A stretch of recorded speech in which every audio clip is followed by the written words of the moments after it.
Bienvenue dans ce deuxième épisode du Revers de la blouse. Aujourd'hui, je reçois la professeure Laetitia Lebrun, anatomopathologiste à l'hôpital Erasme et professeure à l'ULB.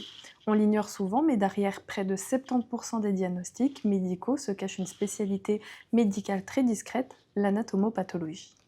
Un pilier de la médecine et pourtant un territoire encore largement inexploré par un bon nombre d'étudiants et inconnu du grand public. Avec elle, on va parler de son parcours, de la dimension humaine de ce travail, souvent resté dans l'ombre, et aussi de la façon dont elle concilie toutes ces casquettes, médecin, enseignante, chercheuse et femme. Bonjour Laetitia Lebrun. Bonjour Sherazade. Si vous devez expliquer votre métier à quelqu'un qui ne connaît rien à la médecine, comment vous le décrirez ? C'est vrai que je dois souvent l'expliquer aux gens qui me demandent quelle spécialité tu fais, que je dis pathologiste, les gens me regardent avec un air surpris. Oui. On a un peu les médecins de l'ombre. À la base, on ne fait pas la médecine pour être pathologiste, c'est un métier qu'on découvre au cours de ses études et par la suite. Donc simplement, c'est des médecins qui travaillent en laboratoire et qui vont recevoir les tissus, souvent pathologiques, on l'espère, des patients, pour les analyser, voir comment sont ces tissus, comment se comportent les cellules les unes entre les autres, au niveau moléculaire, au niveau morphologique, pour poser des diagnostics. Et ces diagnostics, en effet, vont avoir un impact qui est crucial pour la stratégie thérapeutique que vous allez mettre en place pour votre patient, simplement. Et qu'est-ce qui vous a donné envie de choisir cette spécialité ? Voilà, comme je te le disais, quand on commence la médecine, on ne commence pas la médecine pour être pathologiste parce que c'est une spécialité qu'on ne connaît pas. C'est au cours de mes études, quand j'ai assisté au cours d'anatomie pathologique générale et puis spéciale, j'ai trouvé ça super intéressant. Et surtout intéressant en oncologie, parce que moi, ce qui m'avait vraiment fascinée dans mes études, ça a été l'oncologie assez tôt, quand j'ai eu mon cours de biologie moléculaire du cancer pendant mes bacheliers, c'était à Mons. Je me souviendrai toujours de ce cours que je trouvais hyper intéressant, passionnant, de comment des cellules réussissaient à réussir à ne plus mourir, plus d'apoptose, à par contre proliférer de façon anarchique grâce à des mécanismes moléculaires. J'avais trouvé ça passionnant. Donc l'oncologie m'avait vraiment intéressée très tôt. Et puis, quand j'ai eu mes cours, je me suis rendu compte que le pathologiste avait vraiment un rôle important en oncologie. Et donc ça m'avait vraiment intéressée. Et puis, j'ai été assistante aux travaux pratiques. Et donc, à ce moment-là, je me dis, voilà, ça, c'est une spé qui m'intéresse. Ok, donc c'est vraiment au cours des études. Oui, vraiment au cours des études. Ça a été assez tard au cours de mes études, pendant que j'étais assistante.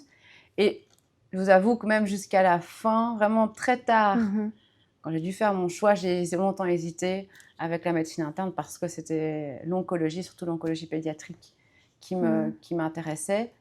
Mais la place qu'avait le pathologiste, justement, dans le diagnostic et donc dans la thérapeutique du patient, j'ai trouvé ça vraiment intéressant. Et surtout aussi, la place qu'a la recherche dans cette spécialité.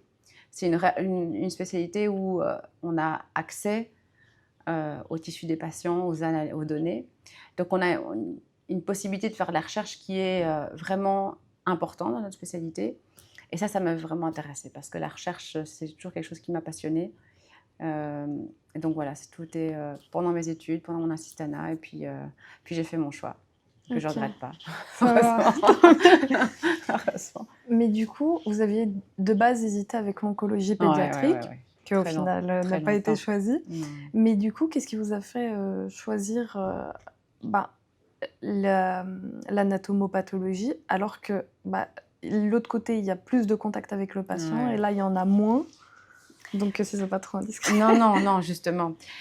Et ça, je peux pas cacher que ça me manque, justement, c'est ce contact patient. Ça me manque un peu. Heureusement, j'en vois encore une fois par semaine, on en reparlera après, mais justement, ce qui a penché la balance, et je me suis dit, dans un côté, on va voir l'oncologie pédiatrique, où là, justement, c'est très prenant au niveau humain, au niveau de l'émotion, au niveau du contact patient. Et moi, ça, j'adore. Mais justement, je pense que ça va être trop prenant pour moi. Et il faut pouvoir gérer au niveau émotionnel, ce genre de contact patient. Et je me suis rendu compte pendant mes stages que j'avais cette mauvaise manie. Après, ça s'apprend.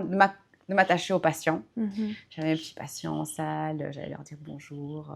Voilà, et je m'attachais très fort aux patients. Et dès qu'il y avait quelque chose qui leur arrivait, c'était difficile à gérer. Je trouvais ça terrible. Je prenais ça vraiment, vraiment à cœur. Et donc, je me suis dit, je pense que si je fais cette spécialité, où j'ai vraiment l'enfant devant moi, les parents devant moi, qui je dois faire des diagnostics, qui je dois faire des annonces qui sont terribles, je ne suis pas sûre de pouvoir le gérer, en fait, de faire cette balance entre empathie et sympathie, c'est-à-dire être trop dans la sympathie, trop être dans l'émotion, ce qu'on ne peut pas vraiment faire quand on est médecin. On ne peut pas commencer à se mettre à pleurer avec les parents. Ouais. Et donc, je me suis dit, je pense que ça va être trop difficile pour moi à gérer au niveau émotionnel. Donc, je vais me mettre en retrait. Je vais être en anatomie pathologique où je pourrais faire du diagnostic oncologique. Et moi, justement, je forme vraiment de façon spécialisée en neuropathologie pédiatrique, en tumeur cérébrale chez les enfants. Ma recherche, je la focus là-dessus et en clinique, je fais de la neuropathologie en général, mais j'affectionne particulièrement ça. Et donc, je garde toujours l'oncologie pédiatrique, mais je ne vois pas mes patients. Voilà. Mais je m'implique énormément dans leur diagnostic, dans la recherche, dans cette partie de ma spécialité. Et voilà, je ne vois pas mes patients. Mais du coup, est-ce que vous sentez, même à travers le microscope, quand même, et à travers le diagnostic, vous ressentez quand même de l'empathie, parce que vous avez quand même un nom, vous avez un âge. Voilà, exactement. Et du coup, je ne sais pas si vous sentez le poids de l'histoire derrière ce diagnostic. Ah oui, complètement. Je pense que je le ressens et je veux continuer à le ressentir. C'est-à-dire que je regarde toujours le nom de mon patient et particulièrement en neuropathologie pédiatrique pour mes cas de tumeurs cérébrales chez l'enfant.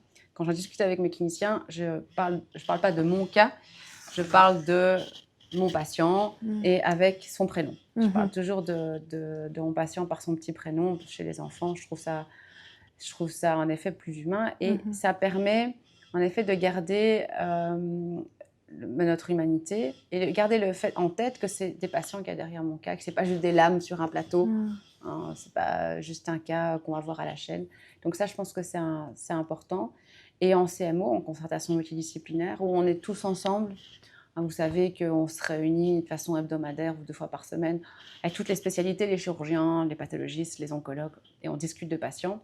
Et donc là, où je discute de mon patient avec son petit prénom, on ressent vraiment l'histoire de ce patient, le poids sur les parents. Je fais suivi, je m'intéresse au suivi du patient, je ne sais pas juste son diagnostic. Donc, je demande souvent à mes cliniciens comment il a évolué. Puis quand le patient décède, voilà, ça me touche beaucoup encore. Donc oui, j'arrive encore à conserver cette empathie envers cet enfant que je n'ai pas rencontré, envers les parents ou envers des patients que je rencontre quand je fais mes ponctions thyroïdiennes. Mais ça, je les ai vus, donc c'est encore différent. Donc oui, ça, c'est quelque chose que je ressens et que j'ai pas envie de perdre, parce qu'on pourrait se dire, avec une spécialité comme l'anatomie pathologique, on n'est plus vraiment obligé. On regarde des lames à la chaîne, on fait pas vraiment. Mais bon, si on fait ça, alors on perd notre côté humain et je pense qu'en tant que médecin, on doit le garder, sinon on n'est plus vraiment médecin alors. Okay. Et du coup, comment garder de l'empathie, mais sans se laisser submerger par ses émotions, par sa vie perso aussi Du coup, je ne sais pas si je peux le dire, mais vous êtes maman. Oui. Et du coup, quand vous êtes vous êtes quand même spécialisée sur l'enfant, est-ce que l'émotionnel ne rend pas trop Ah oui, ça c'est difficile, c'est toujours la fameuse question. C'est difficile de pas se projeter sa vie personnelle, comme vous le dites, parce qu'on a des enfants et qu'on voit un autre petit garçon. J'ai encore eu ça la semaine passée, un petit garçon qui a le même âge que mon fils, qui a une tumeur cérébrale excessivement agressive, métastatique. On ne peut pas ne pas se projeter en disant il a le même âge que mon fils. Ça pourrait nous arriver. Émotionnellement, c'est difficile de faire un diagnostic qui est vraiment terrible et qui va changer la vie de cet enfant, changer la vie des parents, changer la vie de leur famille pour toujours. Donc ça, c'est difficile. Et trouver le juste milieu, ça, c'est un exercice que vous devez faire pendant toutes vos études et après, c'est pas évident. C'est pas évident. À un moment, je pense qu'il faut un peu mettre des barrières, essayer un peu de pas vraiment penser à que ça va impliquer pour la famille, parce que sinon, c'est vrai, on se laisse vite submerger par l'émotion en se disant, c'est terrible, il va décéder dans 2 ans. Et... Donc, je pense qu'à un moment, il faut mettre une petite barrière, prendre du recul par rapport au cas et pas trop s'impliquer non plus dans... Sinon, en fait, ça devient trop difficile émotionnellement, ouais. Mais c'est un challenge. Je pense que c'est un des plus gros challenges quand on est médecin, c'est de pouvoir trouver cette balance, se protéger et en même temps garder de l'empathie pour le patient, pour pas qu'il voit devant lui un mur froid, quoi. Donc ça, c'est... Comment vous vivez la responsabilité de poser un diagnostic qui peut bouleverser la vie de quelqu'un? Alors, au début, on le vit difficilement. Quand la première fois, on est tout seul à signer un protocole, on a la responsabilité d'avoir, comme tu le dis, donné un diagnostic qui va changer la vie d'un patient, d'une famille. Au début, c'est difficile. J'avoue des fois la nuit, on se réveille en se disant je viens de faire ce diagnostic, est-ce que je ne me suis pas trompée? Première chose, est-ce que je suis bien sûre de ce que j'ai fait? Et puis on se rend compte de ce que ça va impliquer pour le patient. Au début, c'est vraiment une partie difficile que je pense que dans d'autres spécialités, vous rencontrez aussi quand vous allez poser un traitement, être sûr que ce soit le bon traitement, quand vous allez prendre une décision qui est difficile. Au début, c'est pas évident, à gérer. Puis après, finalement, on s'y habitue, on prend plus confiance en soi et en ce qu'on a fait comme diagnostic. Et par rapport à ce que ça va impliquer pour la famille et pour les patients, mais ça, je pense que c'est un point que j'aime bien beaucoup en discuter avec mes assistants, c'est que vous devez connaître l'impact que va avoir votre diagnostic sur le patient et sur sa prise en charge. Vous ne pouvez pas faire un diagnostic justement sans avoir conscience de ce que ça va impliquer. En fonction d'un grade d'une tumeur, le patient aura une radiothérapie ou pas. En fonction de tel diagnostic, il aura une radio et une chimiothérapie ou pas. Donc, c'est en fait, ce qu'il y a, c'est qu'on banalise ça parce qu'on voit tellement tous les jours que pour nous, se dire oui, voilà, c'est tel grade, ce sera chimio. En fait, on banalise le fait, mais attendez, 2 minutes, stop, on se pose. Vous vous rendez compte que ce patient va avoir une chimiothérapie lourde, il va perdre ses cheveux, il va être malade, il va aller à l'hôpital toutes les semaines. Donc, on arrête de banaliser ça et on réfléchit avant de faire un diagnostic. Et justement, on doit connaître le poids que ça va avoir comme pour le patient, l'impact. Vous devez connaître le traitement qui en découle. Ce n'est pas possible de faire un des diagnostics sans se rendre compte en fait, de ce que ça va impliquer pour le patient. Je vous le disais en cours, on doit connaître ce que ça va avoir comme impact. Sinon ça n'a pas de sens. Mais malheureusement, on est tellement soumis à cette pression d'aller vite et de rendement que des fois, en fait, on prend même plus le temps de se dire « Ok, mais ça va avoir quoi comme impact ?» Donc moi, justement, je veux vivre justement mes cas en ayant ce poids de ce que va avoir comme impact pour le patient. Sinon, justement, encore une fois, on perd le côté humain et médecin de notre spécialité. Mais du coup, comment faire pour qu'il y ait une meilleure communication entre le médecin et le patient, pour que la communication déjà soit plus humaine? Et puis même dans votre cas, quand on ne rencontre pas forcément en première ligne le patient? Alors, mais moi, j'ai cette particularité dans ma spécialité de voir une fois par semaine des patients en consultation de ponction thyroïdienne. Donc, moi, j'ai ce contact patient encore de façon hebdomadaire, que mes autres collègues n'ont pas. Donc, mais moi, par rapport à mes consultations, pour améliorer la communication, c'est prendre le temps, simplement. On voit encore trop souvent des consultations express où le patient, on lui explique même pas ce qu'il va avoir comme examen. Je suis à chaque fois choquée d'aller voir des patients arriver à ma consultation, ils ne savent pas ce qu'on va lui faire. Ils n'ont pas compris, on ne leur a pas expliqué. Et alors, j'ai assisté des patients qui rentrent, on leur fait un examen. Ils ne savent même pas, ils sont étonnés d'avoir mal, ils n'ont pas compris. Ça, c'est quelque chose, c'est un message que vous devez retenir pour quand vous serez médecin. Prenez le temps d'expliquer à votre patient, prenez le temps de dire bonjour, demander comment ça va, et d'expliquer ce qu'il va avoir comme examen. Et ce qui est choquant, vous avez assisté aux ponctions, peut-être à la fin, les patients me remercient, ils me disent ah, merci pour votre gentillesse, merci. Comme si c'était exceptionnel en fait. Et ça, c'est pas normal.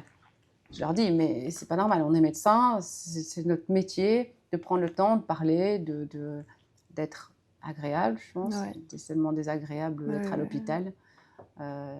Pour avoir été du versant patient, c'est tellement horrible d'être à l'hôpital, Ouais. de se dire si on ne l'est pas. Donc, je pense pour améliorer cette communication, c'est vraiment simplement de prendre le temps et d'écouter. Ouais. D'écouter vraiment, en fait. Pas couper le patient. J'ai déjà vu ça, on coupe le patient. Non, mais bon, voilà, on doit y aller, là. Non, non, enfin, je veux dire, prenez le temps. Je sais, comme dit, on est soumis au rendement, etc. Mais c'est notre responsabilité, notre choix de se dire on ne va pas céder à ce besoin de rendement et on prend le temps. Oui, c'est Voilà. vrai. Donc ça, je pense que c'est important. Oui, c'est vrai. Mais c'est vrai que malheureusement, actuellement, il y a beaucoup de... Enfin, déjà, les gens qui ne sont pas en médecine, des amis à moi et tout, qui me disent qu'ils ont eu des mauvaises expériences avec les médecins. Mais, et que du coup, quand elles ont une bonne expérience, ça leur fait limite bizarre que le médecin les ont écoutés, que le médecin n'a pas banalisé les symptômes du patient. Mais je trouve que, bon, voilà, c'est normal, hein, il y a des bons et des mauvais partout, dans tout secteur et tout, c'est pas... Mais je trouve que quand même ça a un certain impact parce qu'il y en a où ils arrivent au stade où ils n'ont plus confiance au corps médical. Ouais, exactement. Et du coup, ce qui fait que ils peuvent garder des maladies pour ne pas partir chez le médecin parce qu'ils ont peur de partir chez le médecin. Et donc, on arrive à des stades qui sont où il fallait pas arriver, quoi. Exactement. Du coup, voilà. Est-ce qu'il y a un cas qui vous a particulièrement touché lors de votre carrière? Il y a eu beaucoup de cas, beaucoup de patients qui m'ont touchée quand je les ai vus. J'en ai vu. Il y en avait une patiente qui m'avait vraiment fort touchée quand j'ai fait ma grande clinique de médecine interne à Bordeaux. J'étais en stage, c'était une jeune patiente qui était plus jeune que moi et qui avait un cancer du sein et un cancer de l'ovaire. Donc, elle avait un contexte génétique sous-jacent et avec qui j'avais sympathisé. Elle avait pratiquement mon âge et à qui on a annoncé qu'elle allait décéder. Et donc, je me souviendrai toujours, j'étais un peu sous le choc de me dire on peut mourir d'un cancer du sein si jeune, non, mais enfin. Et ouais, là, ça a été un peu chaud, ça m'a fort marqué.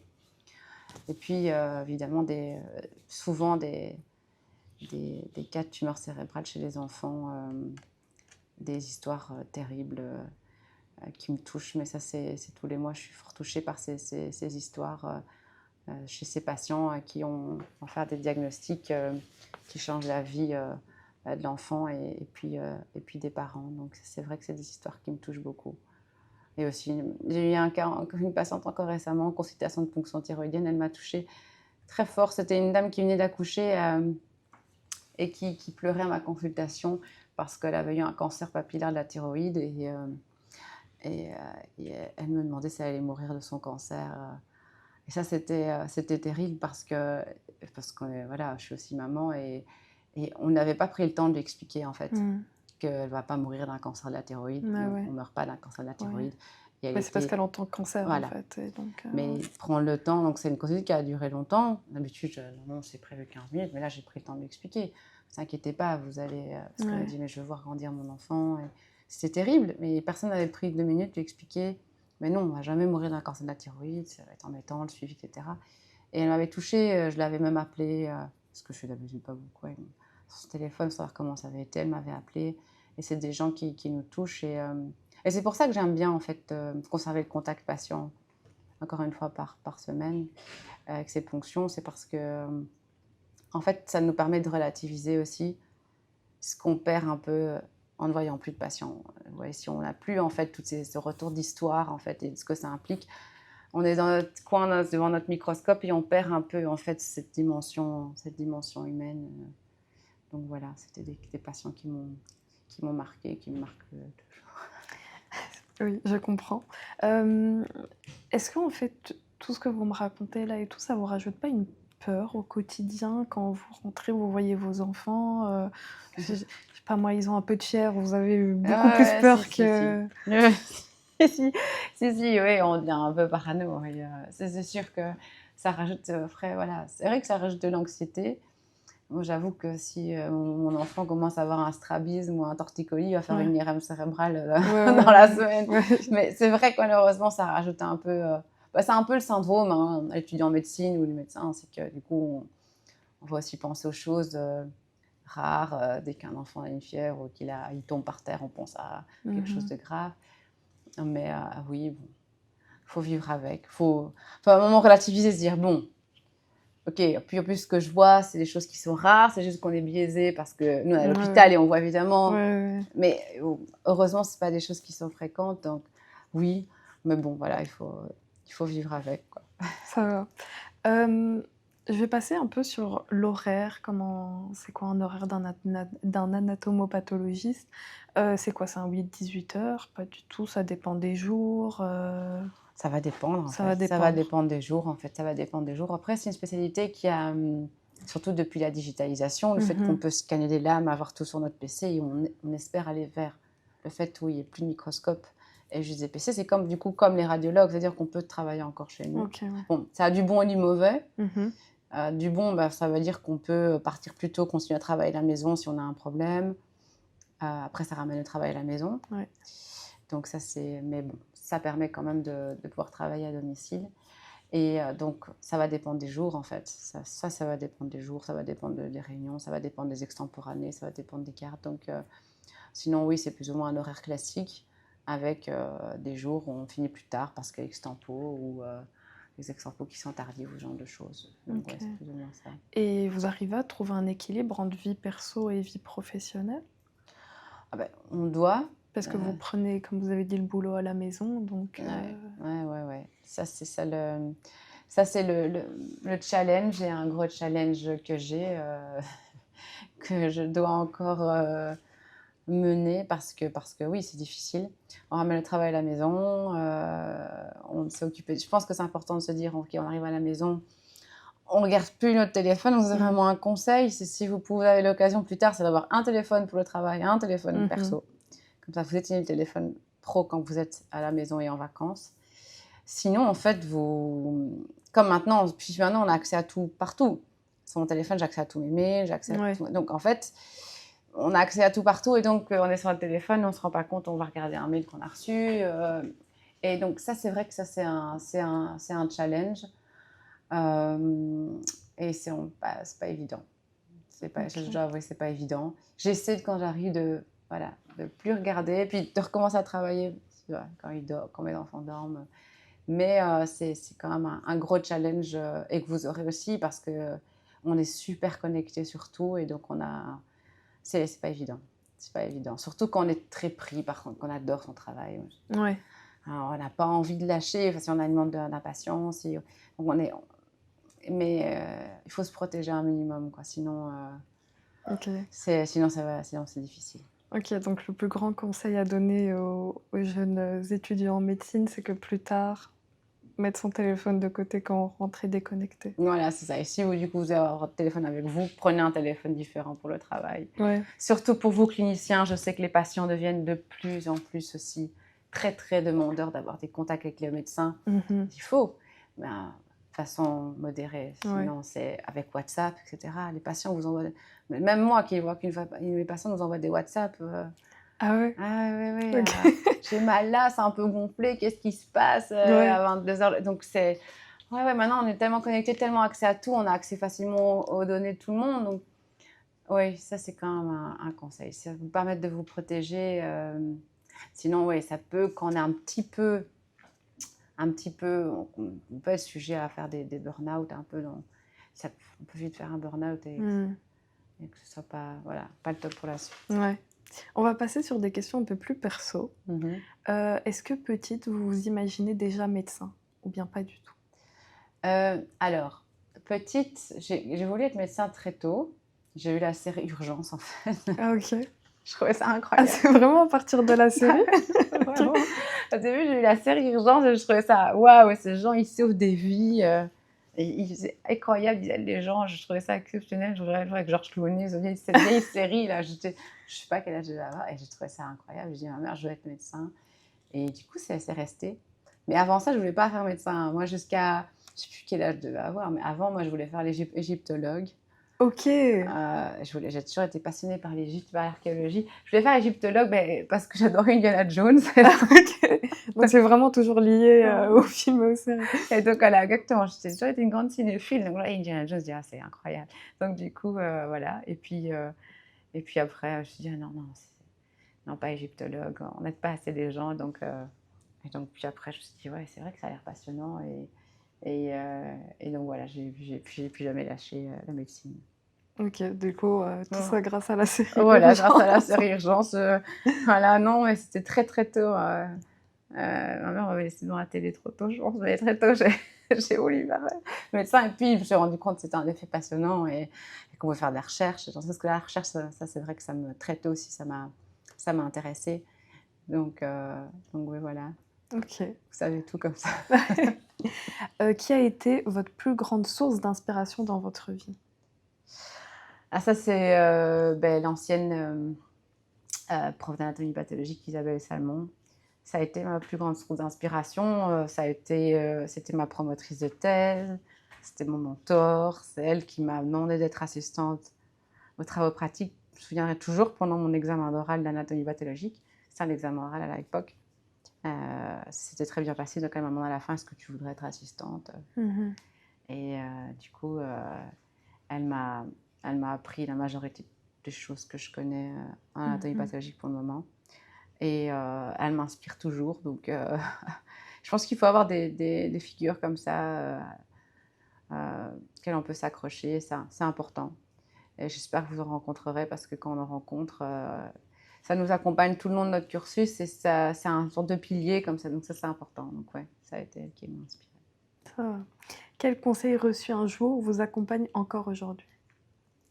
C'était un conseil qu'elle m'a donné. C'était en consultation de ponction, parce que c'est elle qui m'a appris à ponctionner. C'est elle qui avait mis en place les ponctions à Erasme, mais ça n'existait pas avant. Et elle m'avait dit, pour que la douleur passe, pour que ça passe mieux, tu dois toucher le patient. Et tu verras, toucher un patient, prendre sa main quand tu ponctionnes, ça va diminuer la douleur, ça le rassure. Et encore pas plus tard qu'hier où je ponctionnais, la patiente avait vraiment peur. Et pendant que je ponctionne et pendant que je piquais, j'ai pris sa main et elle me l'a vraiment serré très très fort. Et j'ai senti que ça l'a vraiment aidé en fait à faire passer l'acte. Et donc c'est elle ça a été vraiment un conseil. Touche le patient, voilà, prends le temps. Et ça m'a suivi depuis plus de 10 ans où je fonctionne. Donc c'est vraiment un des conseils que je suis le plus. Ouais. Ok.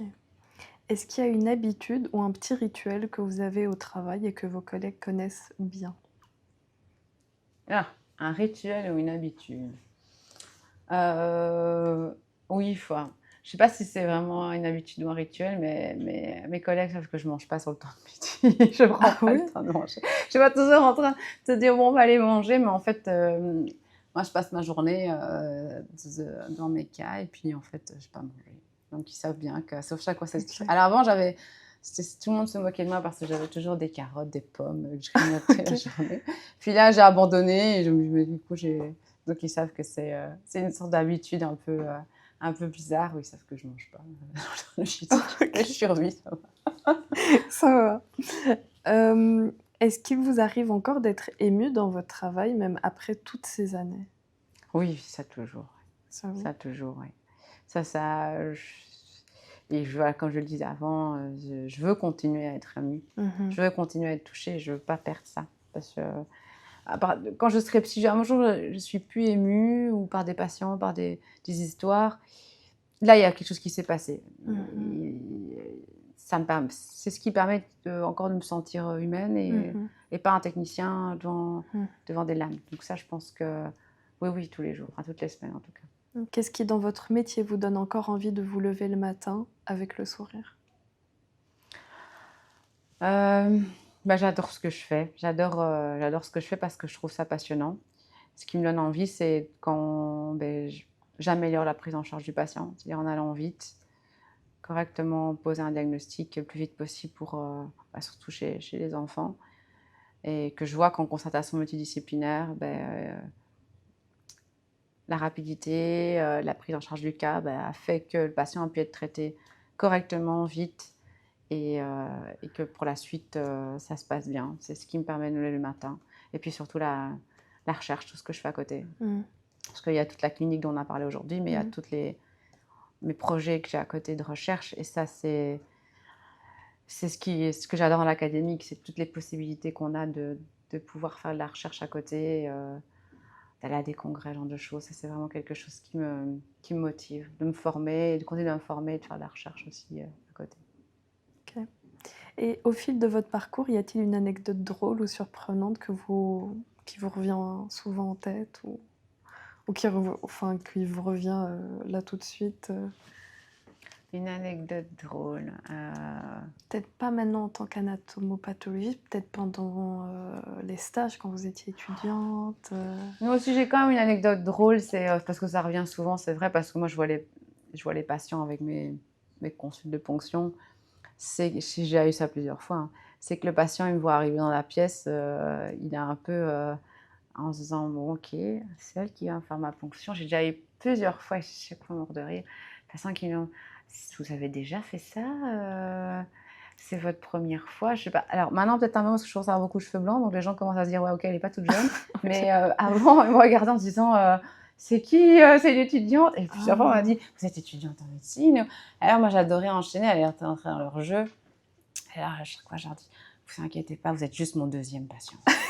Alors, ils me regardent, est-ce qu'elle rigole ou est-ce qu'elle est censée Donc, c'est toujours le truc qui me fait rire, c'est que, surtout chez les personnes âgées, en fait, ils sont habitués aux médecins, quelqu'un de vieux, en costume. Alors, toi, t'es avec ta petite basket blanche et ta petite jupe. Et déjà, t'es pas médecin. Ça, c'est très sexiste, j'en parler après, mais t'es soit une technologue, et j'ai un grand respect pour les technologues, absolument, mais c'est la vision des patients, soit t'es infirmière, mais t'es pas médecin. Ah ouais. Alors ça, c'est les comportements sexistes, malheureusement, qu'on a des patients plus âgés. Hein, mais je sais, c'est un truc incroyable, c'est que je fonctionne avec un radiologue, et le radiologue, c'était un homme. Ok. Et moi, j'étais à côté. Alors, c'est bonjour docteur pour le radiologue, et moi, c'est bonjour mademoiselle. Ok. D'accord. C'est le cliché. Ça va. Mais voilà, et ça, c'est le cliché. Ah, mais je suis aussi docteur, vous savez, mais voilà, le cliché de...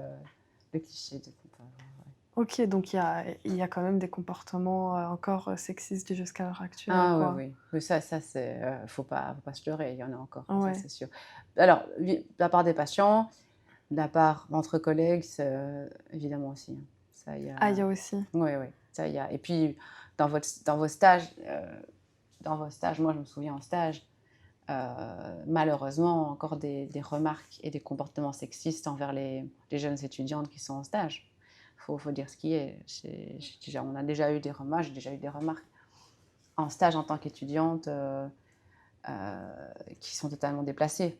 Mais quand on est étudiante, en fait, on ne s'en rend pas compte. Puis surtout, on a ce rapport d'infériorité. C'est nos supérieurs, c'est eux qui vont nous coter à la fin du stage. Eux, ils sont vraiment médecins, toi, tu es qu'étudiante. Mais en fait, il y a eu des comportements et des remarques qui sont totalement déplacés. C'était en plus il y a quelques années, donc on était monté moins dans le MeToo, etc. Maintenant, un truc pareil. Mais oui, quelques années, ça existait. Bon, ça existe toujours, évidemment. Ok, et comment on réagit face à ça? Difficile. Quand on est étudiant, le problème, c'est que... On ne peut rien faire. On peut faire, évidemment. On pourrait, mais on n'ose rien dire, en fait. Oui, c'est ça. On n'ose rien faire. Et puis surtout, déjà, d'une part, en fait, on ne se rend pas toujours compte que c'est pas normal. Parce que pour eux, ça les fait rigoler, mais en fait, c'est pas marrant. Enfin, on ne s'en rend pas toujours compte. C'est après coup. Et puis après, comment réagir? Quand on est étudiant, c'est difficile parce qu'il y a ce rapport de force un peu. Ça, c'est... Voilà. Et puis, quand on est médecin, trouver des gens à qui en parler et pour qu'il y ait un impact. Il faut être honnête, hein, et ça, c'est assez important. On est vraiment confronté à de la violence, vraiment de la violence, dans le milieu académique, dans le milieu universitaire. Ça existe, il ne faut pas dire que ça n'existe pas. Mais après, c'est comment réagir et est-ce qu'il faut faire quelque chose? Je pense qu'il faut, mais je pense qu'il manque de structure, vraiment, d'endroits où on peut vraiment en parler et surtout que ça a un impact. Parce que la plupart du temps, on va en parler, ça n'aura pas vraiment d'impact. Mais oui, ça existe. Mais il ne faut pas se laisser faire, je pense, tant que femme, Ouais, quand vous serez plus grande. Faut pas... ça va. C'est Et important. est-ce que, je ne sais pas si ça vous est déjà arrivé, mais d'être mal noté parce que le professeur qui vous a côté est un peu sexiste et que c'est un oral Ah et ouais, que du coup, parce que maintenant il y a des histoires ouais, c'est vrai. qui courent parfois comme ça ou pas spécialement en médecine, hein, même dans d'autres professions. Mais oui, le prof te voit et voilà quoi, en mode ah t'es une femme, Ouais, ouais. t'as réussi ton examen, ça m'étonne quoi. Ouais, ouais, c'est pas étonnant. C'est pas étonnant ce que vous me dites. Moi, alors, personnellement, ça m'est pas arrivé. J'ai pas eu de mauvaises notes Bah, heureusement. à cause à l'oral. J'ai pas ressenti ça. Mhm. Mais donc ça, heureusement, c'est pas une expérience que j'ai eue. Donc c'est pour ça que je pense que les oraux, c'est bien. Mais ça peut mener en effet à des notes qui peuvent être trop subjectives par rapport à des Ouais. écrits. Où les écrits, ben voilà, c'est écrit noir sur blanc, personne Mhm. qui peut en discuter. À l'oral, il Mhm. n'y a personne pour être un peu, qui est là et qui Mhm. assiste à ce qui se dit. Mhm. Et c'est vrai que ça peut être un risque. Heureusement, je n'ai pas expérimenté. Ok, bah, tant mieux, oui, c'est vrai. Ouais. Euh, Vous m'avez parlé un peu que du coup vous êtes plus spécialisé dans tout ce qui est neuropathologie Mm. liée à l'enfant. Du coup, s'il y a un patient qui venait vous voir après un diagnostic de tumeur du cerveau, comment lui expliquerez-vous la situation le plus simplement possible pour quelqu'un Mhm. qui n'est pas du tout en médecine? Bah alors, on lui expliquerait, moi je lui expliquerais qu'il a une boule, pour parler un nodule, parce Mhm. que si on dit nodule, en fait, ils ne comprennent pas vraiment, mais une boule dans la tête qui va avoir un impact sur les structures adjacentes et qu'il faut, dans la majorité des cas, l'enlever et parfois avoir un traitement en plus pour justement vraiment empêcher que la tumeur revienne, la boule dans la tête du patient. C'est souvent comme ça qu'on dit aux enfants aussi. C'est difficile pour eux de comprendre ce qu'ils ont, mais il a une boule dans la tête et qu'il faut l'enlever. Et voilà. Et c'est quoi les idées reçues les plus fréquentes sur ces maladies? Euh, c'est vrai que tumeur cérébrale, on pense tout de suite à quelque chose de grave. Mm. On se dit, oh là là, tumeur cérébrale, le patient va mourir. Alors, c'est pas vrai. Parce que notamment chez les enfants, et heureusement, la tumeur la plus fréquente est une tumeur qui est relativement indolente, où le patient ne va pas mourir de sa tumeur rapidement. Donc ça, c'est vrai que c'est une idée reçue, c'est tumeur cérébrale, tumeur agressive. Il y en a, ces tumeurs qui sont très, très, très hétérogènes. En fait, il n'y en a pas une. Il y en a énormément différentes. Et heureusement, il y en a beaucoup, en fait, finalement, qui va pas être fatale pour le patient. Et qu'aimeriez-vous que tout le monde comprenne à propos de cette pathologie? Vraiment pour sensibiliser, que ce soit les parents qui ont un enfant qui a eu le diagnostic d'une tumeur du cerveau, ou bien même les plus âgés qui... Donc, c'est une pathologie rare, déjà. Donc ça, c'est important que, pour le tout public, qu'ils comprennent que c'est une pathologie qui est rare, mais qui malheureusement est en recrudescence, surtout chez les jeunes. Donc ça, je pense que c'est plus pour les étudiants et pour vous d'avoir conscience que je pense qu'à l'avenir, on va être confronté de plus en plus à la tumeur cérébrale. Et ça a été publié récemment en France, où il y a une recrudescence de tumeur cérébrale chez les patients à partir de 25 ans qu'on ne voyait pas du tout avant. On voit des tumeurs de plus en plus chez les jeunes. On ne Et sait on pas sait pourquoi. pourquoi. Ah, on sait pas pourquoi. Malheureusement, on ne sait pas. On n'a pas de toute manière d'explication. C'est pas qu'on n'a pas comme le cancer du poumon, le carcinome pulmonaire, où on sait que c'est dû Ouais. évidemment au tabac, etc. Mm. Pour la tumeur cérébrale, on ne sait pas pourquoi à un moment la cellule va développer une mutation qui va faire qu'elle va devenir un cancer. Il y a évidemment les contextes génétiques, mais ça c'est à part. On n'a pas encore de facteurs externes. On pense évidemment à tout ce qui est radiation ionisante, évidemment. Je veux dire, si quelqu'un a une radiothérapie. Mais on ne sait pas vraiment. On pense aux ondes des téléphones, évidemment. Ouais. Mais alors, il n'y a jamais d'étude qui a réussi à prouver que c'était vraiment pro-tumoral. Mais donc oui, voilà, c'est une pathologie qui est rare. Ça, c'est important. Et surtout, donc, du coup, c'est une pathologie où il faut que les gens se mobilisent pour la recherche spécifiquement cette pathologie, parce que malheureusement, on a peu de moyens pour travailler sur la tumeur cérébrale parce qu'elle est rare et parce que les gens pensent tout de suite cancer du sein, cancer du poumon. Ouais.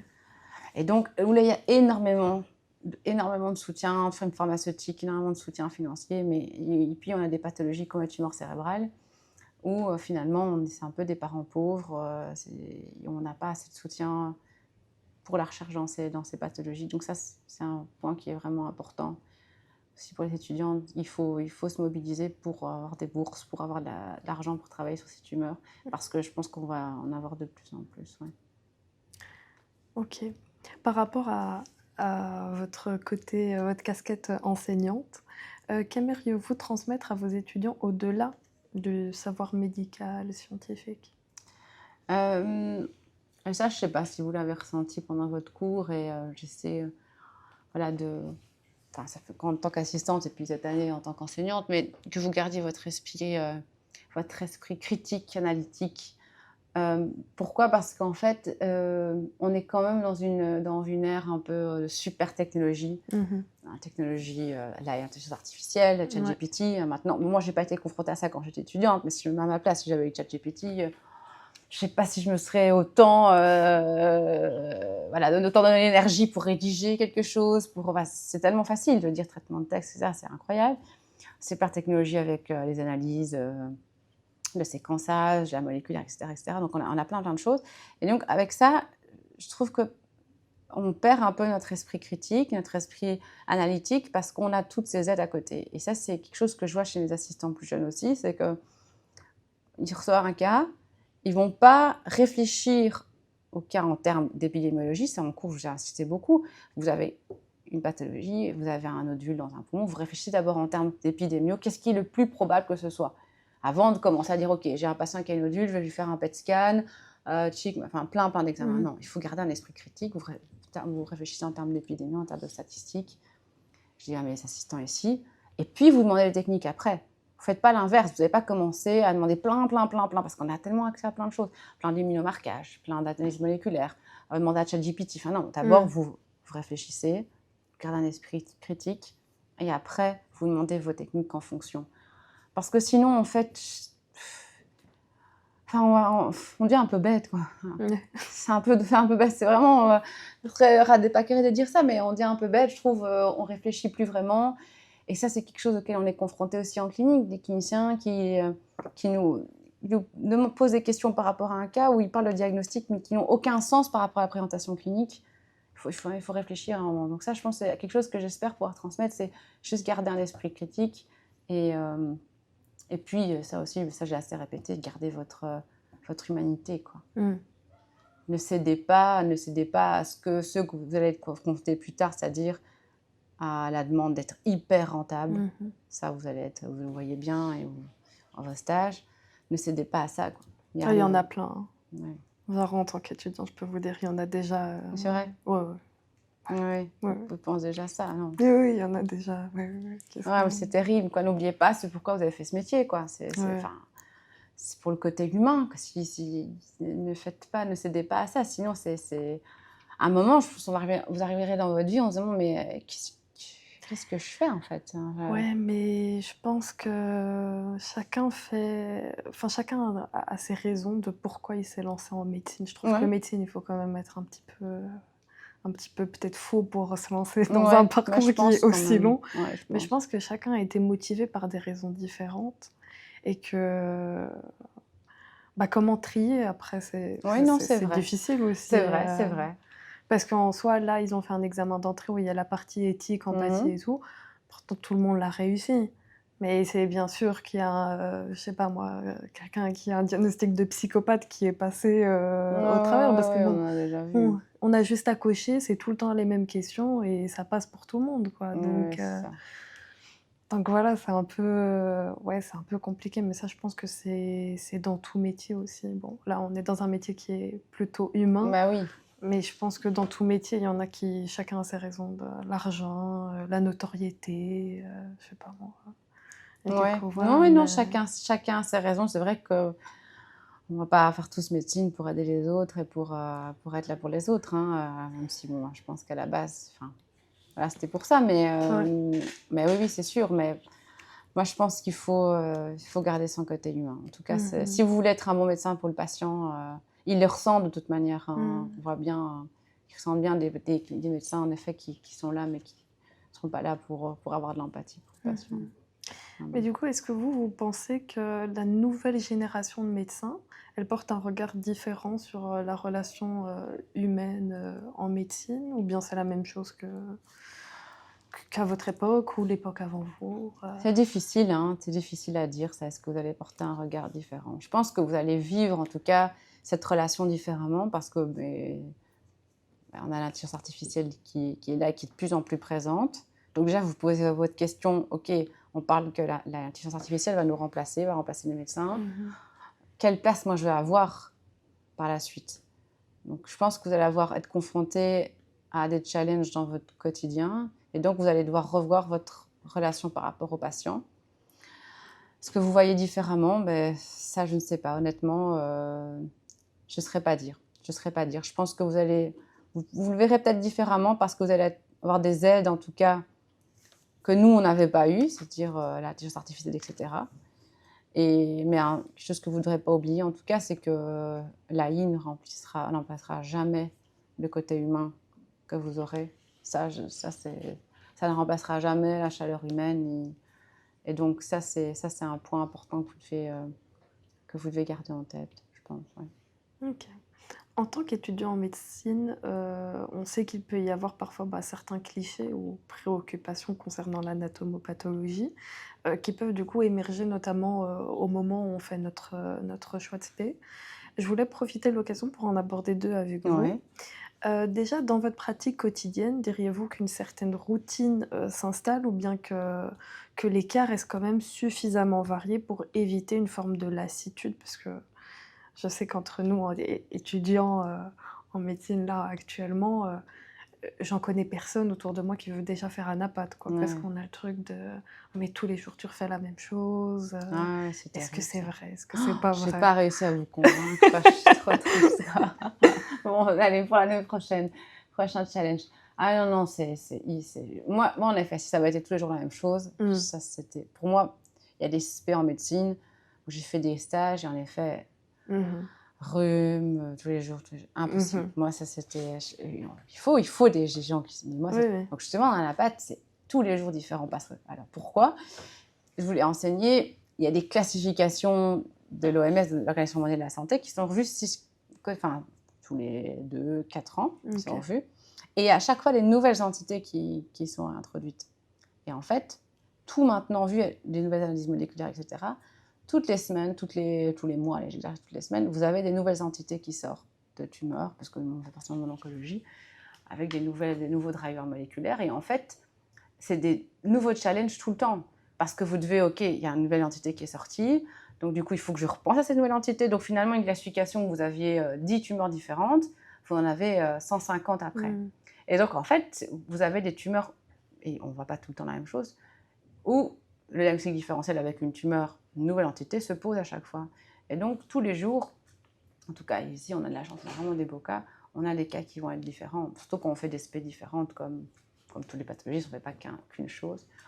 Non, justement. Et toutes ces nouvelles entités de tumeurs qui sont tout le temps publiées.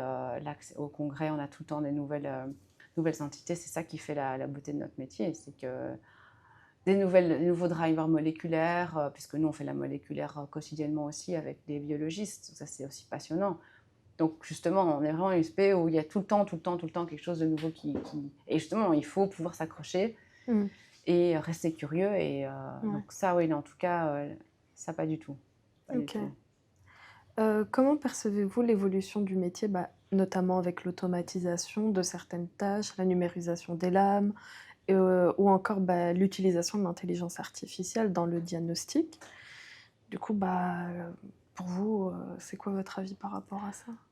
Alors, je pense que, oui, on doit apprendre à l'utiliser. Évidemment, nous, on a une spécialité où on pourrait se dire, oui, là, il peut nous remplacer, je veux dire, peut analyser la lame et vous donner le diagnostic. Bon, c'est pas pour demain, ça c'est clair. C'est pas pour dans 10 ans, ça c'est clair. C'est pas pour dans 20 ans.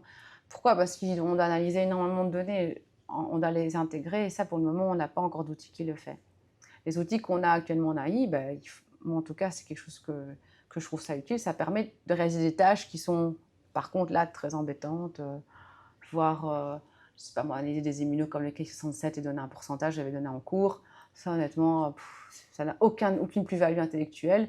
Et ça, par contre, l'AI, l'intelligence artificielle, la digitalisation, ça, c'est quelque chose qui permet de nous aider dans des tâches qui sont répétitives et embêtantes. C'est un plus dans notre spé, c'est qu'on peut utiliser ces outils. Et ça permet de donner du temps pour justement réfléchir sur des cas beaucoup plus compliqués. Et c'est ça qui est intéressant. Ok, donc c'est plutôt positif. Oui, moi je vois ça comme quelque chose de beaucoup plus positif. D'une part, on peut avoir accès à nos cas partout, comme je le disais avec la digitalisation. On a des demandes d'avis qui sont faciles, puisqu'on a pu envoyer par la poste nos lames. On envoie par Internet, on envoyait les lames.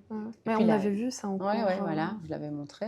Et puis l'intelligence artificielle nous aide dans des tâches répétitives. Donc ça, moi, je vois ça comme quelque chose de positif. Et il faut, de toute manière, nous, comme en radiologie, on va être confronté à ça très vite, à la différence des autres spécialités. Donc on est déjà confronté. Donc il faut apprendre à vivre avec. Et justement, moi, je vois ça comme quelque chose de positif. Ouais. Ok, ça va. Donc ça vous fait pas vraiment peur à un moment donné être remplacé Non, pas du tout. Non. Non, de toute façon, et si jamais je suis remplacée, je ferai que des ponctions de thyroïde. Ça, de toute façon, ça pour le moment, il n'y a pas encore un robot qui prend ma place. Donc ça, je me dis que voilà, c'est pas.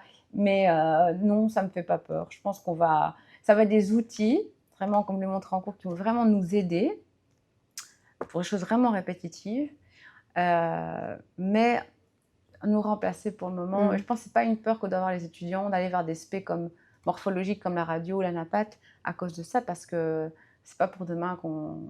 On le voit de toute manière dans des outils qui sont déjà disponibles. On voit qu'on doit avoir un humain qui est là et qui vient vérifier les données. Donc, de toute manière, on doit être encore là, parce qu'il va faire des erreurs, il va pas... C'est comme ChatGPT, il posait lui des questions vraiment fines, scientifiques. Il répond des choses qui sont pas vraies, hein. Donc, il faut faire attention. Il faut toujours derrière un humain. L'intelligence artificielle, vous devez le feeder avec quelque chose. Si les données qu'on le donne ne sont pas forcément très correctes ou qu'il n'y a pas assez de données, la réponse qu'elle va vous le donner ne va pas être bonne. Et donc, voilà, on a encore besoin de l'humain pour le moment, donc ça ne me fait pas peur. Ok. Je voulais parler avec vous de tout ce qui est violence médicale, surtout pour essayer de sensibiliser les gens qui peuvent nous regarder. Du coup, on parle souvent de violence médicale envers les patients, mais est-ce qu'il existe aussi des violences du patient envers le médecin? Alors, moi, c'est ça, j'en vois moins que dans d'autres spécialités, mais c'est vrai que j'ai jamais ressenti vraiment, ou très rarement, j'ai eu des patients, d'une part, c'est une sorte forte de violence, hein, les remarques sexistes, moi je trouve ça une forme de violence, parce que des fois ça peut être quand même, ça peut nous toucher. Alors des fois on a des patients qui sont en effet agressifs, parce qu'ils sont en demande des explications, donc ça j'ai déjà eu aussi, qui pensent aussi connaître mieux que nous et qui ne font pas confiance en fait au milieu médical et donc ils sont très agressifs. Donc ça j'ai déjà eu, heureusement c'est rare. Et puis je relativise face à ces violences, c'est que s'il y a une violence de la part du patient sur le médecin, c'est qu'il y a dû avoir à un moment quelque chose qui s'est passé pour que le patient réagisse comme ça face au médecin. Je veux dire, est-ce qu'il y a eu un antécédent dans le milieu médical qui n'a pas plu au patient, qui a mal été reçu, et puis du coup il a développé une sorte d'inquiétude. Voilà, par rapport à ce que le médecin va lui dire, il manque de confiance, il paranoïa, il ne fait plus confiance du tout à ce qu'on lui raconte. Ou alors c'est des gens qui sont malheureux, qui sont tristes et du coup ils sont agressifs parce que c'est une forme de protection. Donc moi je relativise, c'est rare heureusement. Après les violences par exemple sexistes ou raciales ou tout ça. Enfin, pas trop d'où ça vient. Ça, par contre, ça c'est à part. Ça, c'est à part. Heureusement, voilà. Ça, malheureusement, les remarques sexistes, ça, il y en a toujours. Ça, je le disais avant. Ça, c'est... et ça, c'est un point embêtant. Heureusement, c'est plus... je sais pas si c'est patient âgé, mais... C'est quand même pas facile quand on est une femme. C'est vrai, quand on a des hommes... il faut le dire, pas dire des femmes, mais quand on a des hommes... on peut avoir des remarques, en effet, des comportements sexistes qui sont pas normaux, mais bon, voilà. Difficile en plus. Hein. C'est difficile en tant que médecin de dire comment je vais réagir face à ce que ce patient vient de me dire. plus là, je suis en train de le soigner. Donc, c'est un peu compliqué. Mais oui, Mais ça. je pense qu'on peut jamais savoir parce que déjà on peut jamais savoir quel propos va être sorti. Ouais. On entend des choses. Moi, j'ai déjà entendu, enfin, des gens sur les réseaux sociaux qui disaient que il y avait des patients qui voulaient pas être soignés par eux parce que le médecin était de couleur de peau noire. Ah oui, Et oui, ça du c'est coup, terrible. Hein. on peut s'imaginer de se dire ouais, si jamais un jour ça m'arrive. euh, je vais être choquée ou bien je vais dire mais enfin et tout. Mais en fait, je pense qu'on peut jamais savoir comment on peut réagir. Et puis après, il y a l'humain aussi derrière le médecin. Donc, Ouais, il suffit que tu as passé une mauvaise journée, que c'est ouais. aussi le propos de trop, ou ça peut t'énerver, bien sûr, sans partir dans des extrêmes. Mais du coup, voilà. Donc ouais. Oui, il y en a. Bah, malheureusement, bon, on peut rien faire. Hein, je veux dire, on Non. peut rien faire contre ça. Les gens qui vont avoir des propos sexistes et racistes, il y en aura. Et malheureusement, on peut. Après, pour les propos sexistes, on peut un peu remettre aussi les patients à leur place gentiment. Hein, mais Ouais. voilà, ça existe toujours. C'est pas un Ouais. mythe. Mais je le prends plus mal quand c'est des collègues, parce que quand c'est le patient, je relativise en disant que c'est un patient, Ouais. et puis voilà. Mais oui, malheureusement, on en a encore. Ouais. Et donc même maintenant, en tant que professeur et tout, vous avez quand même encore des remarques sexistes. Ah oui, ok. Je pensais qu'à partir d'un moment où vous êtes à Non, égalité non, de poste, il n'y a plus... non, non, pas du tout, malheureusement. Ok. Il y a des histoires terribles qu'on taira aujourd'hui, mais ouais, ouais, si. Surtout dans le milieu académique, c'est pas un mythe. Hein. Voilà. On a malheureusement des fois avoir des remarques sexistes parce qu'on est une femme jeune. Ouais, en 2025. Ouais. Voilà. Et Ouais. c'est terrible de se dire, ouais, on est en 2025 et ça existe encore, mais oui. Ouais, Oui. ouais. On est une femme jeune qui est prof, bon, bizarre quand même. Hein. Bah oui. Voilà. Donc, oui, ça existe. Et je pense qu'il faut se battre contre ça. Hein. Moi, c'est quelque chose qui me tient vraiment à cœur. Hein. Mais c'est difficile de trouver, comme je le disais avant, des structures pour empêcher que ça arrive et protéger d'autres personnes qui seraient plus fragiles et qui pourraient vraiment Oui. le prendre. Le vivre très très mal. Le vivre très mal. Et à qui ça pourrait... pour lesquels ça pourrait mal tourner. Moi, c'est quelque chose qui me tient à cœur et dans lequel j'aimerais m'impliquer. C'est d'empêcher justement dans ces milieux académiques où des femmes jeunes... Être une femme jeune, c'est pas quelque chose... ça doit être une tare, quoi. Ouais. Mais juste être une femme, ça devrait pas être... Non. Donc, et pourtant, parce qu'en 2025, ça peut encore être... Mais j'ai jamais compris. Parce qu'ils sont peut-être pères et ils ont peut-être des filles. Ouais, non, mais... Et ils ont une femme. Enfin, je veux dire, ouais, non, mais... ça n'a aucun sens, quoi. Si un jour leur fille devient professeur, je suis sûre qu'ils seront très contents. Donc, c'est ça que je... Peut-être dans la nouvelle génération, ça changera. Hein. Peut-être dans quelques années. Peut-être que c'est... Je ne sais pas. J'espère, mais... voilà, ça existe encore. Et, je pense que c'est un combat qui restera, je pense, ad vitam aeternam, malheureusement. Je pense que c'est comme comme l'homophobie et tout. Je pense qu'il y a des combats où, bien sûr, il faut combattre, absolument. Mais je pense que l'humain restera humain. Ouais, et que du coup, il y aura toujours il y aura toujours voilà, des remarques comme ça, oui, c'est sûr. Est-ce que vous avez déjà vu des violences médicales envers les patients dans votre spécialité ? Alors moi, c'est difficile à dire parce que dans ma spécialité, les autres collègues n'ont pas n'ont pas vraiment de contact patient. J'en ai pas vu, mais dans d'autres spécialités, des patients qui viennent à ma consultation, par contre en me disant que ils ont été chez un autre spécialiste et que le médecin, comme je le disais, n'a pas expliqué ce qu'ils allaient faire, leur a même pas du tout expliqué leur pathologie et qui viennent à ma consultation. En fait, comme si ils avaient été traités comme des animaux, quoi. C'est-à-dire, on les a pris en charge.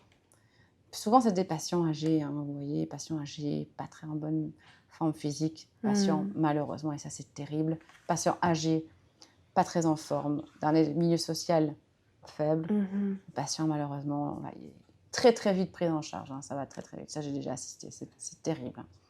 Les patients comme ça arrivent, ils ne savent pas pourquoi ils viennent, ils ne savent pas ce qu'ils ont en fait, et ça, pour moi, c'est vraiment une violence, mais qui est grave, quoi. Et je dis, alors, je prends le temps d'expliquer ce qu'ils ont, pourquoi est-ce qu'ils viennent. Et voilà, et ils comprennent, hein, mais on a encore ça actuellement, quoi. Et ça, c'est de la discrimination qui est terrible, quoi. Patient âgé, de toute façon, le patient, il va mourir dans quelques années, pas très grave. Ah, c'est ça la réflexion. Voilà, ou patient âgé de milieu social faible, il ne va pas comprendre ce que je raconte. Donc ça va vite. Waouh. Il y en a encore malheureusement assez. Bah, pourtant, ça ne veut rien dire. C'est pas parce que quelqu'un vient d'un milieu aisé qu'il comprend beaucoup mieux. Ouais, ça c'est sûr, hein. Mais malheureusement, on assiste à ça, donc ouais, c'est compliqué. Des patients trop souvent qui viennent à des consultes qui ne comprennent pas du tout, hein. Donc oui, voilà, donc ça c'est... ça, je pense que, ça je vous l'avais dit juste avant, plus tard, il faut combattre ça et prendre vraiment le temps. Et qu'importe le patient que vous avez devant vous, il faut prendre le temps qu'il faut pour leur expliquer ce qui leur arrive, quoi. Ne pas face à des animaux, quoi. Ouais, et je pense qu'il faut pas se taire face à ça. Je sais que très souvent, et c'est normal, hein, que les patients, quand ils ont subi une violence médicale, sortent du cabinet et juste ne reviennent plus. Mais je pense qu'ils devraient au moins... Je sais que les médecins sont très souvent intouchables, mais je pense qu'il faut quand même, je sais pas, qu'il y ait une plateforme ou quelque chose comme ça où il faut signaler. Ah oui, non, je pense que ce serait une bonne idée. On est quand même arrivé au stade où, je sais pas si vous connaissez, mais il y a un site, ça s'appelle Téton Marron. Et en fait, c'est en Belgique, en France aussi. C'est en fait des gens qui ont référé plein de médecins qui sont dits safe pour les gens de couleur de peau noire ou pour les gens d'origine... Ah oui. Non, je ne savais pas du tout ça. Ah si, mais parce qu'on entend des histoires mais hallucinantes, hein. Mais des réflexions, que le médecin te dit, alors que toi tu viens parce que tu es malade déjà, tu pas bien, tu stresses parce que tu sais pas qu'est-ce que tu as. En gynécologie aussi. Ouais, ça doit être terrible. Et du coup, il y a vraiment pour tout. Il y a même pour les psys, et donc il y a des noms de médecins et tout, où les gens vont... moi j'ai mon ami qui est en médecine avec moi et tout, qui va toujours sur ça pour trouver un gynéco, pour trouver un médecin. C'est devenu... et moi, je trouve ça hallucinant d'arriver au stade où ça, c'est grave. Faut référer des gens qui sont normaux, quoi. Ah ouais, ça c'est grave par contre, ouais, ça c'est très grave. Oui, et du coup, je pense que ça devrait se faire de l'autre côté. Je pense qu'il faudrait signaler ceux qui sont un petit peu... voilà. Qui ont comportements qui ne sont pas... Du coup, voilà, mais... Non, mais ça c'est sûr, comme j'ai dit, médecin, c'est très protégé, hein. Là, il y avait l'affaire d'un jeune homme PG qui est gynécologue, je ne sais pas si vous avez vu tourner, qui avait agressé sexuellement une étudiante. Je pense que c'est à Leuven ou un truc comme ça. Et en fait, il n'a rien eu. Casier judiciaire vierge et tout, pourtant reconnu coupable parce qu'il est très prometteur à devenir un très bon gynécologue.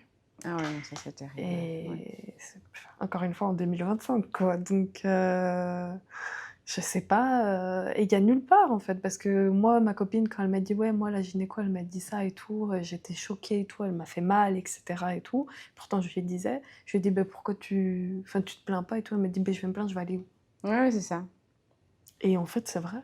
Tu vas te plaindre, tu vas aller où? Et puis après, ça va être une parole contre une autre. Ouais, c'est ça. Plus c'est ça, c'est une parole contre une autre. Vous êtes seul avec le médecin. Il n'y a pas de... non, et il n'y a rien, et du coup, ouais. Non, ça, il faudrait en effet. Ce serait une bonne idée. Il faudrait penser. Pouvoir signaler des comportements qui sont pas corrects de la part des médecins. Ouais, parce que le problème, c'est ça. C'est le médecin, comme vous dites, certains se croient intouchables, surpuissants, et peuvent avoir des remarques qui sont totalement déplacées pour les patients, mais c'est sûr. Et puis des comportements qui ne sont pas corrects, quoi. C'est comme voir des patients hospites, des fois je dis patients hospites qui sont dans leur lit, bon ok, ils ont un niveau cognitif, c'est pas le top, mais où on parle d'eux, faisant semblant qu'ils ne sont pas là. Ça pour moi c'est une forme de violence. Je veux dire, on ne parle pas d'un patient, d'un être humain, comme s'il n'était pas là, et on lui explique, on lui parle, on le regarde. Et ça, j'ai toujours ça, pour moi je trouve ça très choquant. De parler comme si voilà, c'était, je sais pas moi, un animal qui était dans son lit, et voilà.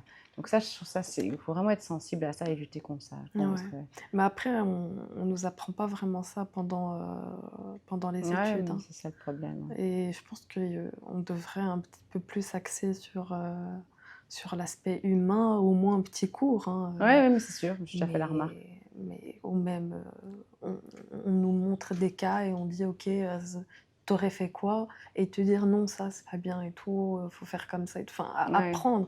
Enfin, bon, voilà, c'est triste d'arriver au stade où il faut apprendre aux humains d'être des humains, mais je veux dire, je pense que parfois, les gens banalisent. Ouais, ouais.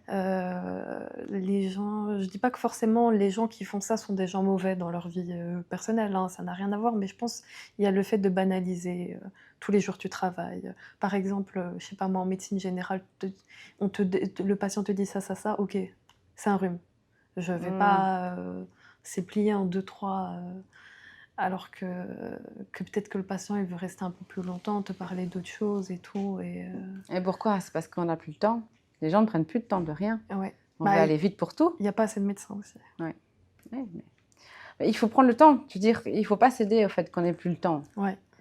C'est ce que vous dites. Je veux dire, maintenant, ça allait vite.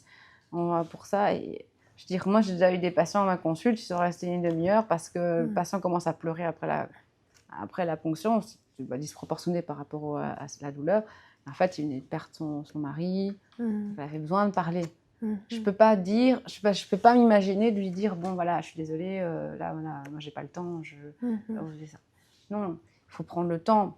Et mais le problème, c'est pourquoi vous êtes confronté à ça, c'est parce que maintenant on va de plus en plus vite. C'est quelque chose qu'on aura de plus en plus, c'est qu'on doit aller vite. On veut aller vite pour tout, et on nous demande d'aller le plus vite possible. Mmh. Parce que les situations financières des hôpitaux, c'est pas bon. Ouais, On cherche des économies partout, donc ouais, donc mais on a la pression par rapport à ça.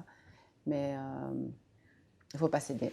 ouais, mais je pense que c'est important aussi que les médecins ou les futurs médecins se rappellent quand même que, hem, les personnes qu'on a en face de nous se sentent très vulnérables à ce moment-là parce Mm. que c'est quand même une part de leur intimité, de dévoiler, sa santé, de dévoiler, où est-ce que ça va pas, est-ce Ouais, qu'on ouais, a c'est mal sûr. et cetera.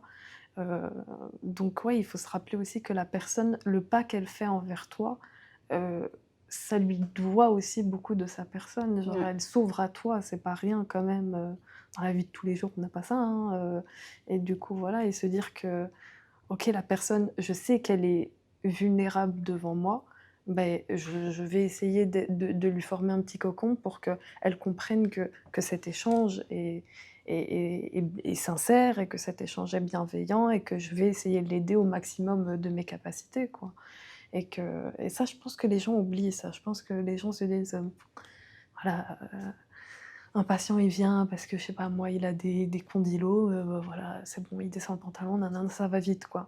Bah non, enfin, c'est quand même, une zone qui est, Ah oui, non, c'est sûr. privée, Non, non. du coup, voilà, donc je pense que ça, on l'oublie. Je sais pas comment, les gens peuvent parfois l'oublier, peut-être encore une fois avec la routine. La La banalisation aussi. banalisation, oui, c'est ça. On voit tout pendant nos cours, donc Oui, pendant les c'est-à-dire que stages, pour pendant les nous, cours, vous voyez ouais, de voilà. tout. Vous, voilà. C'est ça, donc peut-être c'est aussi ça, c'est le fait de banaliser, oui, bon, voilà, Oui, mais c'est moi, je pense que c'est important pendant ça, je sais pas, en effet, organiser un cours, ou qu'il faudrait qu'il y ait un cours qui vous apprenne à ne pas oublier ça, mmh avec une relation patient, quoi. Un cours vraiment expliquer comment on parle avec un patient à qui on va annoncer un diagnostic Oui, difficile. Ça, par exemple, une annonce de ça oui. diagnostic difficile, comme une annonce, vous allez annoncer à un patient qui va mourir dans les 4 mois, Mmh. on n'a jamais eu de cours. Non. Je veux dire, moi, c'est quelque chose qui m'a toujours terrifiée. Moi, je n'ai jamais dû le faire, mais de faire des annonces diagnostiques difficiles. Mais en fait, on n'a pas de cours qui nous explique de comment faire. Mmh Mais ce n'est pas forcément inné, c'est très difficile à faire. Ouais. Et le problème, le risque, c'est qu'on banalise tellement qu'on pourrait ne pas réussir à le faire, parce que pour nous, on va dire que le patient il a un cancer du pancréas. Mais en fait, attendez, vous êtes en fin de diagnostic qui va changer toute la vie du patient, il va changer de Ouais. sa vie, sa famille, tout. C'est fini, c'est une bombe dans sa vie, toute sa vie ne sera plus jamais pareille. Et en fait, c'est ça, on a tellement balisé pendant nos cours qu'on on Mmh. oublie, en fait. Tout ça, pour nous, c'est oui, un cancer, c'est un cancer. Bah, le cancer tous les jours, un autre Ouais, problème. ouais. Mais en fait, patient, vous lui dites cancer, il n'y a plus rien qui existe autour de lui, hein. Ouais. Et on n'a pas vraiment de cours, enfin, en tout cas, je ne me souviens pas avoir eu des cours où on a insisté sur cette communication patient et relation patient. Et en effet, c'est quelque chose qui manque, je pense. Ouais. Mais même, vous avez dit là tout à l'heure, oui, je voulais pas faire oncologie pédiatrique, pas commencer à pleurer à chaque fois et tout.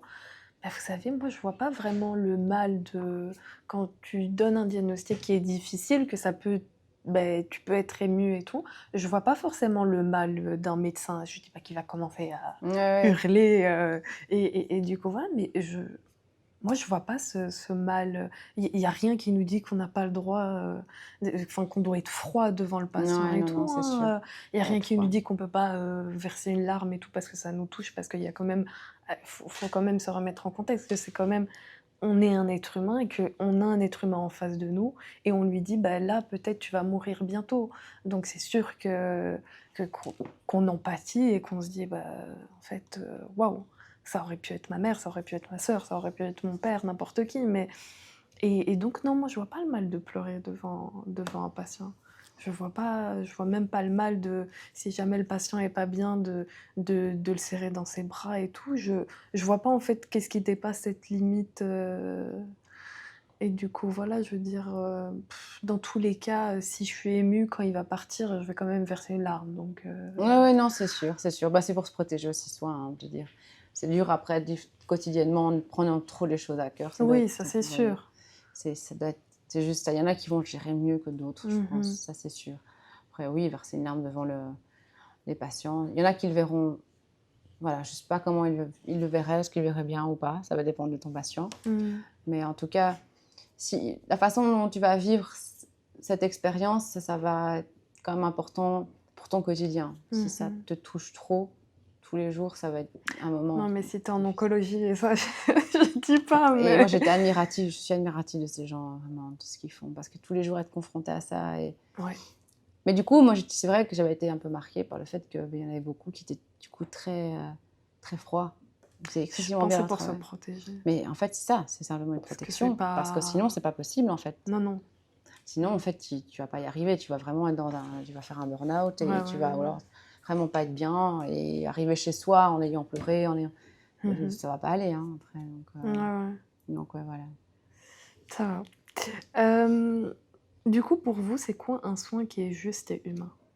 Surtout, par exemple, pour les ponctions. Oh, ben, j'ai déjà dit plusieurs fois, hein, je pense, c'est un soin, en tout cas un moment où nous, on a un rôle. Donc, pendant ce moment-là, il faut être bienveillant. La bienveillance, mon Dieu, on dirait que c'est quelque chose qui est devenu quelque chose de rare. Les gens me disent, oh, celui-là, il était bienveillant, mais oui, mais ça devrait tellement être normal. Donc, être bienveillant, être empathique, être à l'écoute, être souriant.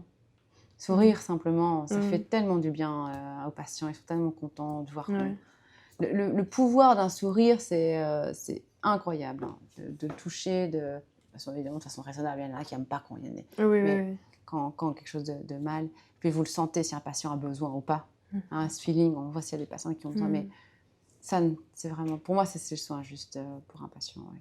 Okay. Et qu'aimeriez-vous que vos patients retiennent de vous au-delà de vos diagnostics, de vos ponctions? Pas de l'implication que je fais l'implication, tout ce que je donne comme énergie dans mes diagnostics, dans les ponctions. Je m'implique énormément, du début jusqu'à la fin, même si je suis pathologiste, je m'impliquerai du diagnostic que je pose, jusque dans son suivi, jusque dans la fin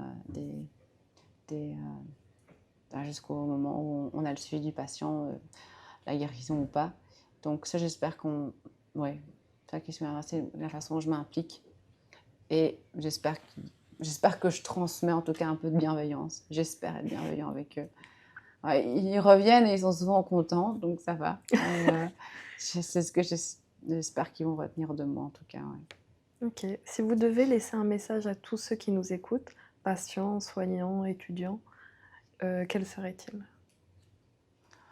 Je pense qu'on en a beaucoup parlé, c'est garder votre humanité, quoi. C'est garder le côté humain, ne cédez pas, en tout cas, à la technologie qui est exceptionnelle, qui est géniale et avec qui il faut vivre, mais conservez votre côté humain avec vos patients et votre chaleur humaine. Il n'y a personne qui pourra Il n'y a rien, aucun PC, aucune technologie qui pourra le remplacer. Et ça, je pense que c'est important de ne pas l'oublier, en tout cas. Ça va. Bah écoutez, merci beaucoup, professeur Lebrun, pour cet Merci, échange Charlotte. sincère et inspirant. Aujourd'hui, on a découvert qu'au-delà du microscope et des diagnostics, il y a une femme qui est passionnée, une enseignante qui est engagée et une personne qui vit de son métier avec cœur. Vous nous avez rappelé que derrière chaque résultat médical, il y a une histoire humaine et que la médecine, c'est aussi et surtout des aventures qui sont faites de rencontres, d'émotions et parfois même de petits moments drôles qui font tenir. Merci à vous qui nous écoutez d'avoir partagé ce moment avec nous. Si cet épisode vous a touché, n'hésitez pas à le partager autour de vous pour que la voix de l'expérience de nos soignants résonne encore plus loin. Et du coup, on se retrouve très bientôt pour un nouvel épisode. Merci!